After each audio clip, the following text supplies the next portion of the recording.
Would polish చేసేటప్పుడు వుడ్‌కున్న క్రాక్స్‌ని fill చేయడానికి metal paste use చేయాలా? లేదంటే వాల్ పుట్టి యూజ్ చేయాలా? అని చెప్పేసి చిన్న కన్‌ఫ్యూజన్ అయితే ఉంటుంది. ఇందులో అంత కన్‌ఫ్యూజ్ అవ్వాల్సిన పనైతే ఏమీ లేదండి. మనకి పెద్ద పెద్ద బెజ్జాలు అంటే హెవీగా పగుళ్ళుంటాయి కదా! వాటిలకొచ్చేసరికి మెటల్ పేస్ట్ యూజ్ చేయండి. అదే ఒకవేళ సన్న క్రాక్స్ అయితే మాత్రం వాల్ పుట్టి అయితే యూజ్ చేయండి. ఈ రెండిట్లో ఏది వాడినా సరే దాంట్లో కలర్ అనేది కంపల్సరీ మిక్సింగ్ అయితే చేయాలి. లేదంటే మనకి ఫైనల్ అవుట్‌పుట్‌కొచ్చేసరికి మనకి వాల్ పుట్టి అయితే వైట్ కలర్‌లోను, మెటల్ పేస్ట్ అయితే గ్రీన్ కలర్‌లోను ఉంటుంది. మనం ఏ కలర్‌లో అయితే పాలిష్ చేస్తామో ఆ కలర్ అనేది కంపల్సరీ అయితే యూజ్ చేయాలి.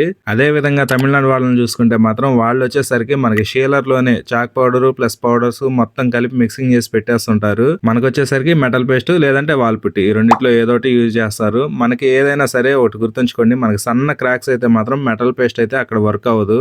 ఎందుకంటే వాల్ పుట్టి కొంచెం పలచగా ఉంటుంది కాబట్టి మనకి సన్న క్రాక్స్ జాయింట్స్‌లో కూడా ఈజీగా అయితే మాత్రం ఫిల్ అయిపోతుంది. నా సజెషన్ అయితే 2 బానే ఉంటాయి. అందువలన మీకు ఏదైతే అవసరం ఉంటుందో దాన్నైతే యూజ్ చేసుకోవచ్చు. క్రాక్స్ ఫిల్ చేయడానికి మెటల్ పేస్ట్ లేదంటే వాల్ పుట్టి ఈ రెండిట్లో ఏదైనా యూజ్ చేసుకోవచ్చు. ఈ ఇన్ఫర్మేషన్ మీకు నచ్చినట్లయితే మన ఛానల్ లైక్ చేసి సబ్స్క్రైబ్ చేసుకోండి. బై.